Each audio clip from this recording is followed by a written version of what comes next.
सर्वांना प्रभूच्या प्रिय आणि गोड नावामध्ये सलाम. आणि आजची सुंदरशी सकाळ आपल्याला प्रभूने त्याच्या मननासाठी दिली, त्याबद्दल आपण खरोखर प्रभूला धन्यवाद देऊया. प्रभूने जे प्रियांनो आपल्याला आशीर्वाद जे उत्तम पद्धतीने पुरवलेले आहेत, आपण आज प्रभूच्या सानिध्यामध्ये त्याच्या जवळ त्याच्या येऊ शकतो, आणि याबद्दल आपण खरोखर प्रभूचं गौरव करूया. प्रियांनो, सर्वात आज आधी आपण जेव्हा वचनाकडे जात आहोत, आपण मोशेची आठवण करूया. मोशे हा एक असा व्यक्ती होता ज्याच्या आयुष्यामध्ये आपण पाहतो प्रभू खूप त्याला उशिरा भेटलेला आहे. पण सुरुवातीची 40 वर्ष मोशेची जी आहेत ती एका राजमहालामध्ये गेलेली आहेत, राज्यकारभार शिकण्यामध्ये गेलेली आहेत. आणि जेव्हा मोशे तिथून बाहेर निघालेला आहे, त्यावेळी त्याला बोलण्यात आलं होतं की तुला आमच्यावर अधिकारी कोणी नेमला, तू न्यायाधीश कोणी निवडला, हे त्याला बोलण्यात आलं होतं. घाबरून मोशे तिथून पळाला. आपल्या सासऱ्याच्या घरी तिथे तो 40 वर्ष राहिला. त्याची शेर मेंढर त्याने रानात चारली. आणि ती 40 वर्ष काढल्यानंतर त्याला ईश्वर पित्यानं बोलवलेलं आहे. 80 वर्ष जवळजवळ मोशेने ही अशी काढली आहेत, आणि आता त्याची सर्वात आधी परमेश्वराबरोबर तिथे भेट होणार आहे. त्याबद्दल आपण काही वचन पाहणार आहोत. आणि मोशेच्या या आयुष्यात घडणारे बदल प्रियांनो, त्याच्या सुरुवातीची 80 वर्ष खूप महत्वाची आहेत त्यासाठी, आणि त्याच्या आयुष्यात घडणारी ही जे बदल आहेत ते देखील आपण पाहणार आहोत. तर आपण निर्गमाच्या पुस्तकात जाऊया. निर्गमाचं पुस्तक, त्याचा 3रा अध्याय, त्याचं 2रं आणि 6वं वचन आपण वाचूयात. निर्गम 3, 2रं आणि 6वं वचन. 3रा अध्याय, 2रं आणि 6वं वचन. तेव्हा परमेश्वराच्या दूताने एका झुडपातून अग्निज्वालेत त्यास दर्शन दिले. त्याने दृष्टी लावली, तो झुडूप अग्नीने जळत असून ते भस्म झाले नाही असे त्यास दिसले. 6वं वचन वाचूया प्रियानो. तो आणखी म्हणाला, मी तुझ्या पित्याचा देव, अब्राहमाचा देव, इसाकाचा देव, याकोबाचा देव आहे. तेव्हा मोशेने आपले मुख झाकले, कारण देवाकडे पाहण्यास तो भ्यायला. ह्या प्रसंगामध्ये खूप महत्वाच्या गोष्टी आपल्याला दिसतील.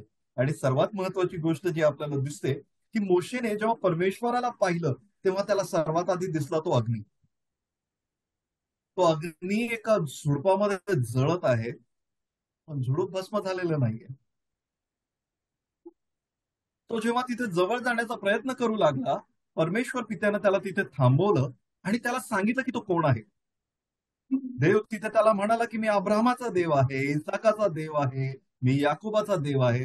आणि मोशे या 80 वर्षात त्याने परमेश्वर पित्याला पाहिलेलं नाहीये, पण आता अगदी त्याचं पाचारण होण्याची वेळ आलेली आहे, आणि त्यावेळी त्याला तिथे परमेश्वर भेटला. आणि मोशेला काय झालं बरं? आनंद झाला? मोशेला खूप असा हर्षवायू झालेला आहे? त्याला नाही, त्याला तिथे भय वाटलेला आहे. परमेश्वराचा प्रकाश, त्याचा तो अग्नी, त्याचं तर तेज हे पाहून मोशेला भय वाटलेलं आहे. तो परमेश्वर एवढा पवित्र आहे की त्या ठिकाणी मोशे उभा राहू शकत नाही. पण मोशे निवडलेला होता, आणि त्या निवडलेल्या लेकराला बोलवण्यासाठी आता परमेश्वरानं त्याला तिथे थांबवलेलं आहे. त्या होरेब डोंगरावर आता मोशे आणि परमेश्वराची गाठ पडलेली आहे. परमेश्वराचा अग्नी, परमेश्वराचं तेज पाहून मोशे भ्यायलेला आहे. आणि आता त्या दोघांचं संभाषण तिथे झालेलं आहे. प्रियांनो, आपण जेव्हा या मोशेबद्दल पाहतो आणि मोशेला अशा पद्धतीने परमेश्वराजवळ पाहतो, एक गोष्ट आपल्याला लक्षात ठेवण्यासारखी आहे. या प्रसंगामध्ये जसं आपण तो तेज पाहिलं, तो अग्नी पाहिला, तसाच इतर पुढच्या प्रसंगामध्ये देखील आपण पाहणार आहोत. आणि आपण पुढे जाऊयात आणि दुसऱ्या प्रसंगामध्ये जाऊयात. आपण 24व्या अध्यायामध्ये जाऊयात निर्गमाच्या. निर्गमाचं पुस्तक, त्याचं 24वा अध्याय, त्याच्यामध्ये जाऊयात. त्यातली काही वचनं आपण वाचणार आहोत. निर्गमाचं पुस्तक, त्याचं 24वा अध्याय, त्यातली काही वचनं. आणि मी विशेष करून पहिलं आणि दुसरं वचनावरती तुम्हाला लक्ष केंद्रित करण्यासाठी सांगेल. तिथे म्हटलंय, मग तो मोशेला म्हणाला, तू अहरोन, नादाब, अबिहू आणि इस्रायलांच्या वडिलांपैकी 70 जण असे मिळून परमेश्वराकडे वर चढून येऊन त्याला दुरून नमन करा. या वचनाकडे विशेष करून आपण ह्या भागाकडे लक्ष देऊया की तिथे असं म्हटलंय, तुम्ही सर्वजण असे मिळून वरती परमेश्वराकडे वर चढून येऊन त्याला दुरून नमन करा. परमेश्वराजवळ तुम्ही येऊ शकत नाही. पण दुसऱ्या वचनात म्हटलेलं आहे की एकट्या मोशेने मात्र परमेश्वरासमीप यावे, बाकीच्यांनी जवळ येऊ नये. इतर लोकांनी तर त्याच्याबरोबर चढून वर येऊही नये. प्रियांनो, हे वचन किती महत्वाचं आहे आपल्यासाठी हे आपण नक्कीच जाणून घेऊ शकता ह्यावरून की फक्त आणि फक्त मोशेला तिथे येण्याची आज्ञा होती. फक्त मोशेला तिथे परमिशन होती की तो परमेश्वरासमोर येऊ शकतो, इतरांनी कुणीही नाही. आपल्याला तर अहरोन माहिती आहे, निवडलेला याजक आहे, पण तो देखील परमेश्वराजवळ जाऊ शकत नाही. तुमचा आमचा परमेश्वर एवढा पवित्र आहे की त्याच्याजवळ कुणीही त्याच्या परमिशन शिवाय कुणीही जाऊ शकत नाही. त्याच्या आज्ञेशिवाय त्याच्या सानिध्यामध्ये कुणी येऊ शकत नाही. खुद्द मोशे आपण पाहतो प्रियांनो, त्याला जेव्हा पाचारण करण्यात आलं, अहो त्याच्या पादत राहणं, त्याची चप्पल काढायला तिथे लावलं परमेश्वराने आणि सांगितलं की हे पवित्र भूमी आहे, इथे तू येऊ शकत नाही. परमेश्वराला घाबरलेला मोशे, ज्याला निवडलं होतं परमेश्वरानं, त्याने तांबडा समुद्र मिस्रातनं या सर्व इस्रायली लोकांना बाहेर काढून त्या आता रानामध्ये ते आलेले आहेत. परमेश्वर त्याला म्हणतो की तू माझ्या समीपी आहे. परमेश्वराचा सेवक, निवडलेला सेवक, परमेश्वराची मेंढरं त्या रानामधून घेऊन जाणारा मोशे, हा तिथे आपण पाहतो. मोशेच्या जीवनामध्ये घडलेला हा सुंदरसा बदल प्रिया, की आज मोशे परमेश्वराच्या समीप जाऊ शकतो, परमेश्वराच्या जवळ जाऊ शकतो. पण इतरांना कुणालाही ती आज्ञा नाही. इतर कोणीही परमेश्वराच्या जवळ जाऊ शकत नाही. तुम्ही परमेश्वराच्या डोंगरावर चढून येण्यासाठी देखील लायक नाही आहात. तुम्ही तेवढे पवित्र नाही आहात. असा मोशे आपल्याला आज इथे पाहायला मिळतो.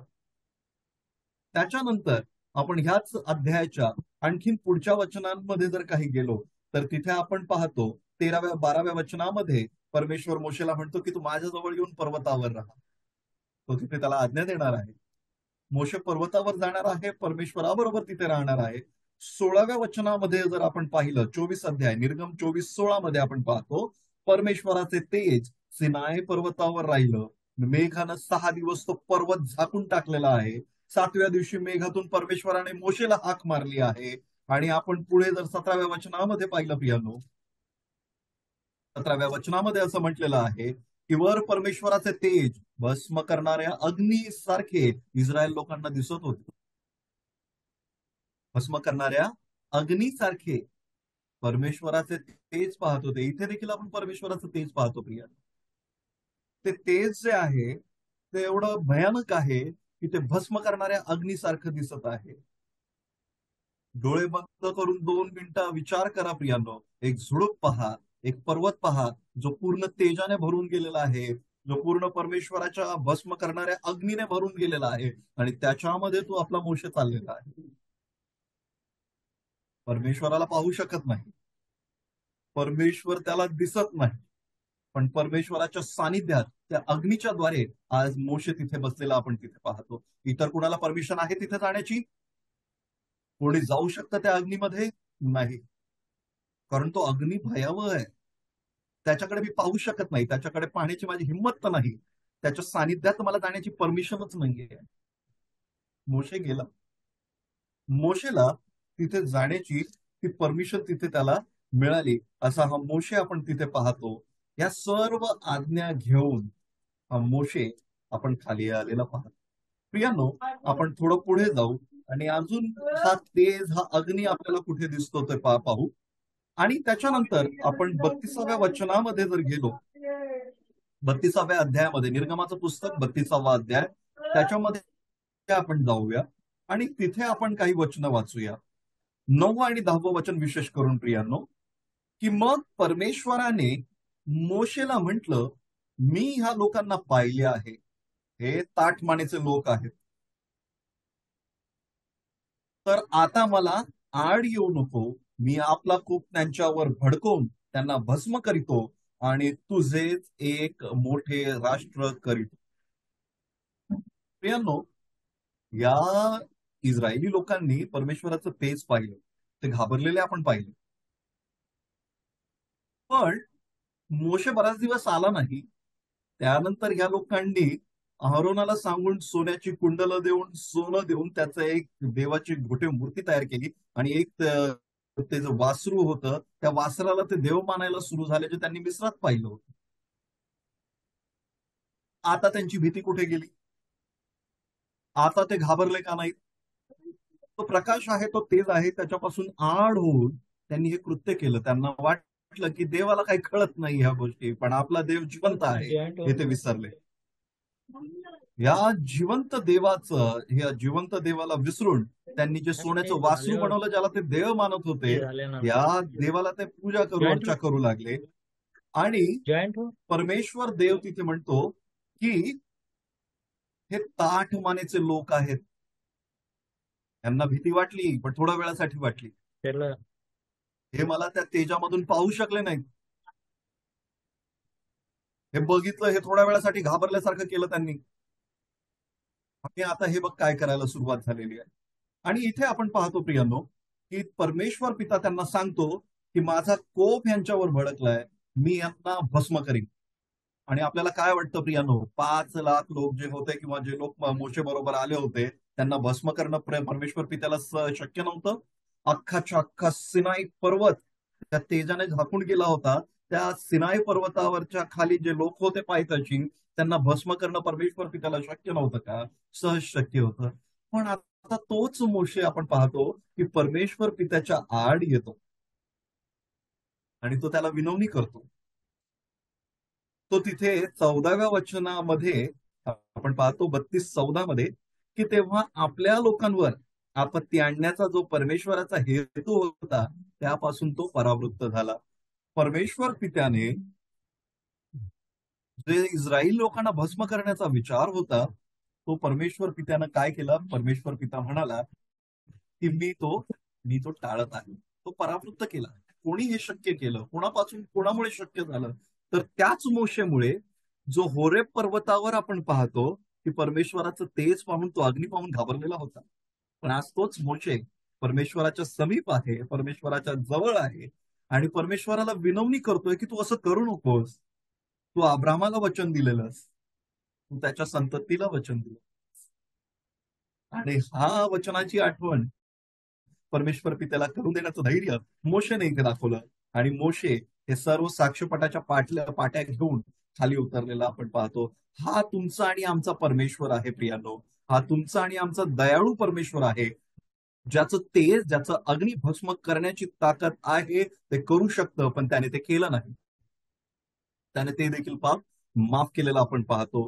प्रियांनो, 33वा अध्याय, निर्गमाचं पुस्तक 33वा अध्याय 22वं वचन आपण वाचूया, की असे होईल की माझे तेज जवळून चालले असता मी तुला खडकाच्या भेगेत ठेवीन, मी निघून जाईपर्यंत तुला आपल्या हाताने झाकीन, असं परमेश्वर पिता त्याला तिथे सांगत आहे.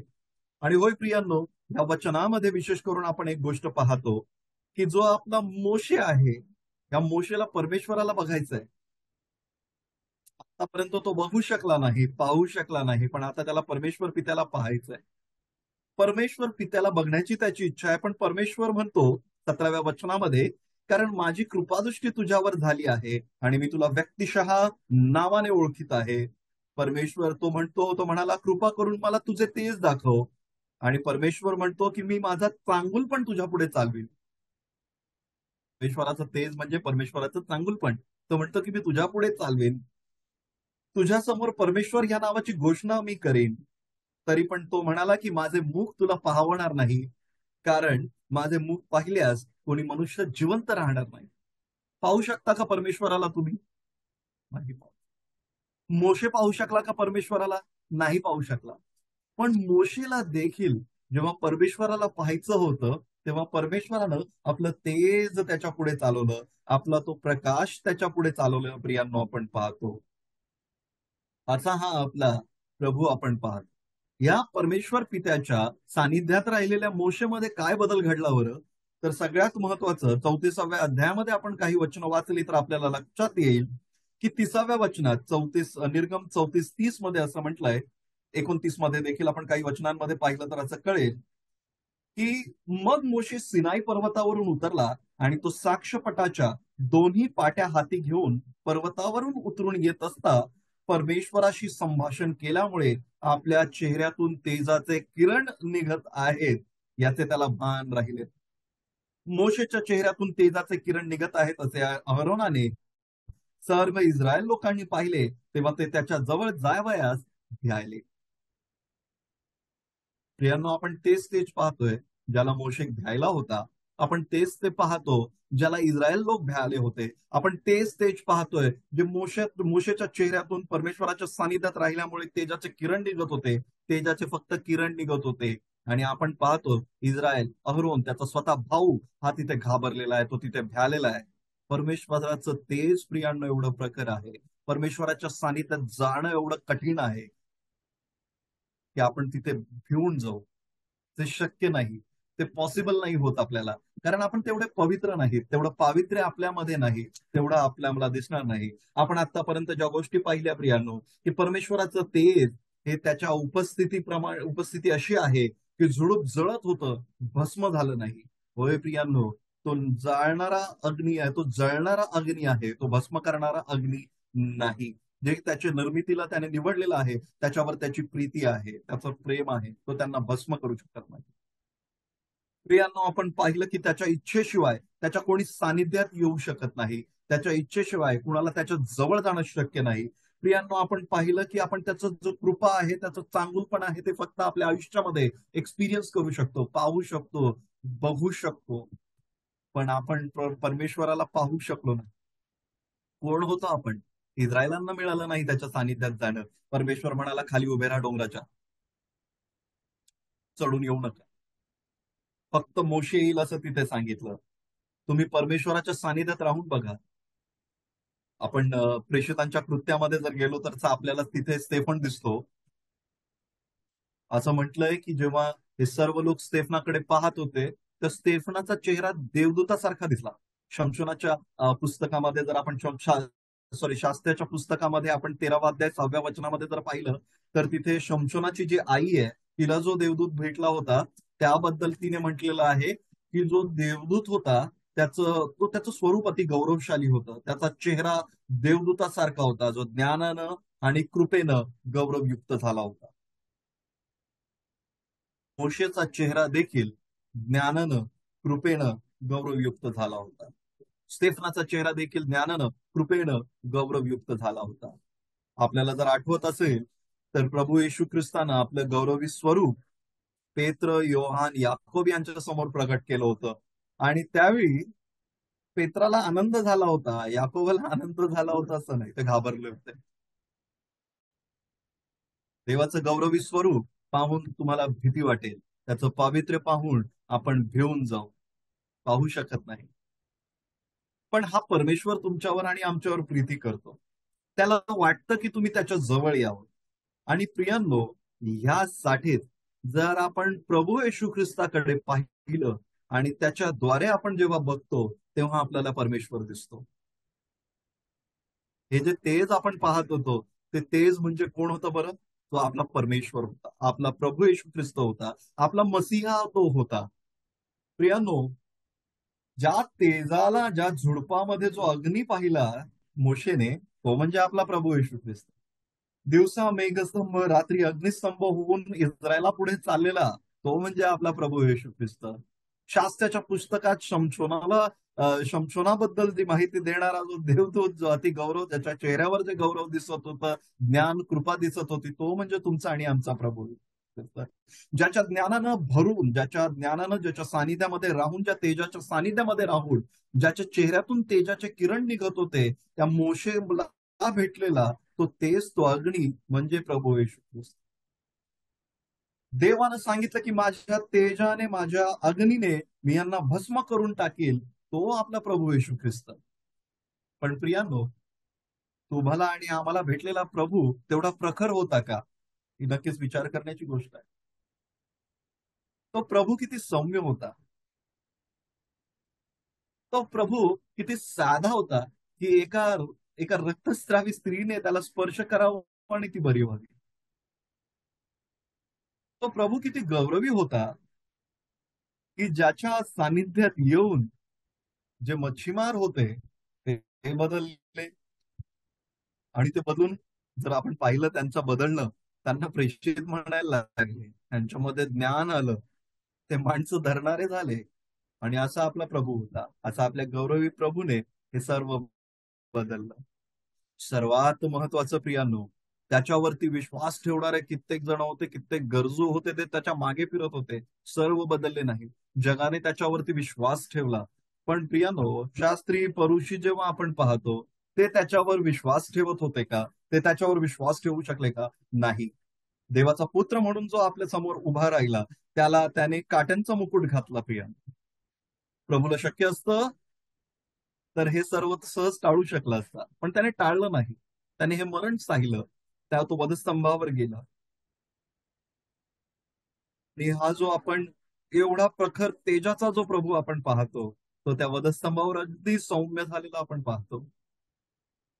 त्याच्यावरच्या रक्तावर सांडलेल्या रक्ताने, त्याच्या बलिदानाने, त्याच्या कृपेने आज आपण सर्व त्या प्रभूला पाहू शकतो, त्या परमेश्वर पित्याला पाहू शकतो, ज्याला कोणीही पाहू शकलं नाही.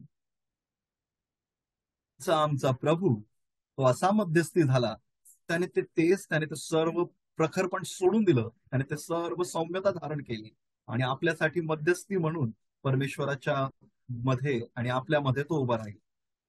आपण खरोखर मनापासून या मोशेच्या जीवनामध्ये पुन्हा एकदा आज बघूया की माझ्या आयुष्यामध्ये हा बदल घडलेला आहे का, की मी माझ्या परमेश्वर पित्याला पाहण्यासाठी त्या प्रभू येशू ख्रिस्ताच्या द्वारे जात आहे. तुम्ही कितीही प्रयत्न करा, तुम्ही परमेश्वराला डायरेक्टली पाहू शकत नाही. तुम्हाला पाहण्यासाठी, त्या तेजामध्ये जाण्यासाठी तुम्हाला प्रभू येशू ख्रिस्ताचा सहारा, त्याचं सानिध्यात जावंच लागणार. त्याच्या बरोबर जावं लागणार आणि त्याचा अनुयायी म्हणून तुम्हाला चालावं लागणार. आज या मननाच्या सत्रामध्ये, आज या मननामध्ये आपण या विषयावर विशेष करून आपलं लक्ष केंद्रित करूया की माझ्या आयुष्यात या मोशेप्रमाणे बदल घडलेले आहेत.